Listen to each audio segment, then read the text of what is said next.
Hai guys, semoga selalu dalam keadaan sehat ya. Dalam review kali ini saya akan mengulas sedikit tentang sepatu badminton. Di sini status saya bukan sebagai pakar badminton, tetapi hanya sebatas orang awam yang menikmati hobi badminton saja. Jadi di sini sifatnya saya hanya bercerita tentang kesan menggunakan dua jenis sepatu badminton yang masuk dalam kategori premium. Sepatu-sepatu yang akan saya bandingkan tersebut yaitu Yonex dan Li-Ning. Yonex-nya merupakan seri Lindan, tepatnya Yonex XHB 40 LDX, dan di tmall.com harga resminya yaitu 406 yuan atau sekitar 800-an ribu rupiah. Sedangkan Li-Ning yang saya gunakan yaitu Li-Ning AYAJ 011 seharga sekitar 391 yuan. Kalau dirupiahkan ya dalam 800 ribu rupiah juga. Saya mendapat kiriman tersebut sekitar 1 hingga 2 tahun yang lalu dan menggunakannya secara bergantian dalam latihan rutin sekali hingga 2 kali dalam seminggu. Level permainan medium dan lapangan karpet. Maksudnya medium di sini yaitu bukan beginner tapi juga bukan atlet profesional, biasa saja.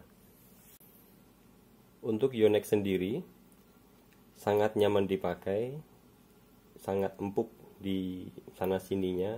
Jadi ketika badminton kan banyak gerak ya, ke depan ke belakang, lompat segala macam, dan di kaki itu tetap nyaman ketika kaki bersenggolan dengan tepi-tepi sepatu itu tidak lecet, tidak panas, tidak keras gitu, lebih enak, nyaman lah.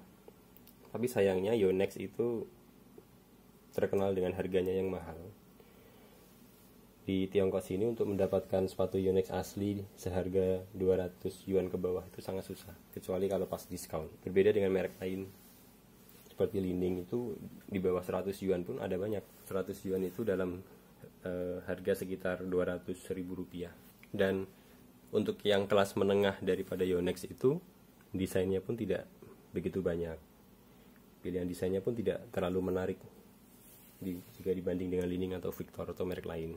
Nah, sementara yang Li-Ning ini cukup premium. Nah, di bagian sini ada warna merah kan. Kalau di Indo itu saya pernah ketemu bisa setengah harga itu, tapi sininya bukan warna merah. Ini warna-warna rubber biasa.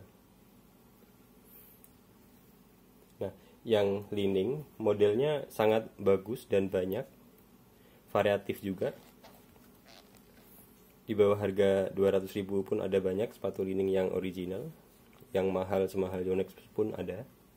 Tapi sayangnya ketika dalam permainan itu, ketika banyak gerak, dia agak keras di tepi sininya.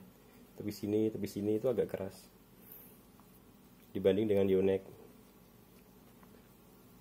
Ini padahal harganya sekitar 800 ribuan, sama seperti Yonex-nya, tapi untuk kenyamanan lebih enak Yonex. Dan Li-Ning ketika menghadapi lapangan-lapangan yang agak licin, dia lebih terasa licinnya daripada Yonex ya. Saya pribadi lebih menyarankan Yonex daripada Li-Ning untuk harga yang sama. Nah, berikutnya ada lagi, saya barusan mendapat kiriman sepatu badminton juga, mereknya Victor. Di sini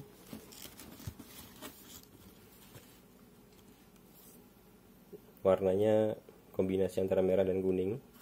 Serinya ini SAA 180GD ya. Nomor 42. Kita buka. Wow. Warnanya terang benderang. Merah dan kuning menyala.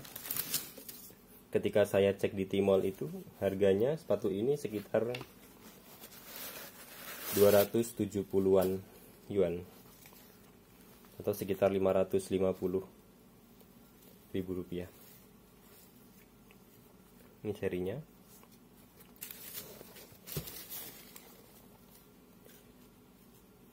Made in China ya. Dan ini bagian bawahnya. Nah, informasinya bagian solnya itu berbahan rubber dan juga EVA.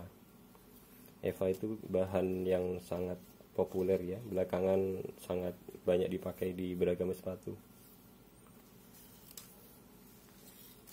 Mari kita cek lagi di sini. Nah, di sini tertulis all around Chuanmian. Chuanmian itu artinya semua permukaan lapangan, all around atau all courts. Nah, ini tertulis bagian upper seperti kayak kulit imitasi, bagian midsole-nya EVA, sementara bagian outsole-nya rubber, betul ya. Ketika saya mencoba pertama kali menggunakan sepatu ini, walaupun hanya sekilas saja, terasa di bagian kanan kirinya itu sangat mencengkeram, enak, empuk ya. Tapi harus diuji dulu bahwa bagian kanan kiri ini tuh apakah sekeras linding atau senyaman Yonex. Nah, itu perlu dibuktikan di lapangan. Tapi untuk bagian kanan kiri belah sini cukup enak. Sementara harganya seperti yang saya sampaikan tadi, dia tidak semahal Li-Ning maupun Yonex. Tapi ini banyak dipakai, saya banyak melihat sepatu ini dipakai oleh orang-orang Chinese di sini, baik yang main biasa-biasa saja maupun yang agak pro. Jadi recommended. Nah, harapan saya sepatu Victor pertama ini tidak terlalu mengecewakan, bahkan semoga bisa senyaman Yonex walaupun dengan harga yang hampir setengahnya. Baiklah, kira-kira itu yang bisa saya share kali ini. Bagi teman-teman yang memiliki pertanyaan atau info tambahan, silahkan dituliskan di bagian komentar di bawah ya. Terima kasih, semoga bermanfaat.